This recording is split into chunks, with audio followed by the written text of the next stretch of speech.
Triple H said the 2023 draft will change the game, and it looks like that could apply for NXT. Welcome back, guys, to Fog Wrestling. The WWE draft is almost upon us. It happens next Monday.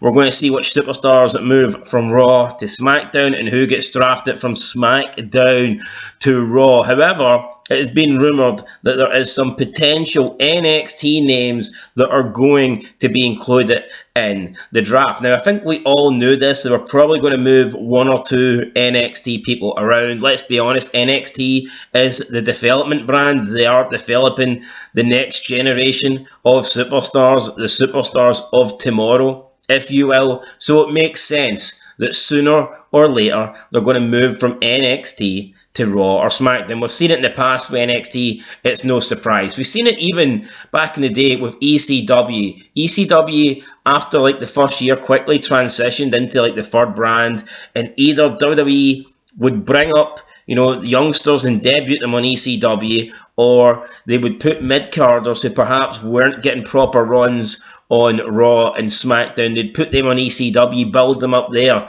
and then move them back. So, yeah, we've seen this before. It's what happens, right? If you're the third brand, then you're like a feeder brand. You're a feeder show. You're a feeder roster for Raw and SmackDown. So, I mean, that makes all perfect sense. Now, PWInsiderElite.com has brought up a list of names that are supposedly going to be involved in the draft, essentially. So I don't know if these are going to Raw or SmackDown, but this is a list of names that PWElite.com has given, and honestly, I mean, some of them surprise me. So first of all, I'm going to go through the names and we'll decide whether or not we think they'd be a good call-up to the main roster. But what I want to say is, I think the only person that I'm 100% sure will and should get called up is Braun Breaker. Look, he's done it all. Two-time NXT World Champion, basically spent an entire year in the main event. Well, he's had more than an entire year now, constantly in the main event scene, either going for the belt, competing for the belt, or defending the belt. There's nothing else Braun Breaker can do. Plus, we've seen since Stand and Deliver, he had one interaction with Carmelo Hayes, but since then, he's turned his attentions elsewhere. He's turned heel. He's not showing any signs of trying to get his belt back. So I think Braun Breaker is 100% going to move in the draft. However, he's not on this list. So we will go through the list here from PWInsiderElite.com. Up first, Tyler Bate. So Tyler Bate got called up to NXT about 6 months ago. He originally came from NXT UK. Honestly, Tyler Bate, he just screams Triple H to me. This is a Triple H guy. And we don't know if McMahon's back. There's rumours that he is. You don't know how involved he is, if he has the final say or if he's just got some input. But I can't imagine Vince McMahon would want a guy like Tyler Bate on Raw or SmackDown. He is just as vanilla as they come. Small, skinny. He's got that skinny, fat body type where, you know, there's just nothing impressive about him. He's got like flab. And he's just a fat guy, but skinny at the same time. He's fat, skinny. It's a weird body type. He's not got a good promo. He doesn't have a gimmick. He is literally just a guy that wrestles. So for me, I don't see how Tyler Bate can get called up. I mean, it wouldn't surprise me if he does, because wrestling in 2023 is dead.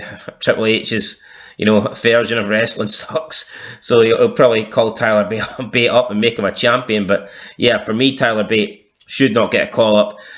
Pretty Deadly is one of the names on the list. I actually agree with that. Pretty Deadly, you know, they've actually not been on NXT that long. Also came up for NXT UK, but you know, they've got a gimmick. I think their gimmick is it's two guys acting very fucking gay. But I mean, it kind of works. They've already had the NXT titles twice. Again, when you've got that, similar to Braun Breaker, it's like they're tag team and they've held the belts twice. Where else is there for Pretty Deadly to go? I mean, I personally think they should get called up. There's barely any tag teams on Raw or SmackDown, so I think it would be a good addition. Plus, of course, if the tag titles are going to get split, and now that, of course, we don't have the Usos and the Bloodline with the belts, then perhaps there is a chance that, you know, teams will actually get opportunities now and teams will get title shots. So maybe Pretty Deadly getting called up isn't a bad idea. Could I see it happening? Maybe. I'm not convinced it will, but it does make sense. Number 3, Zoe Stark, definitely not.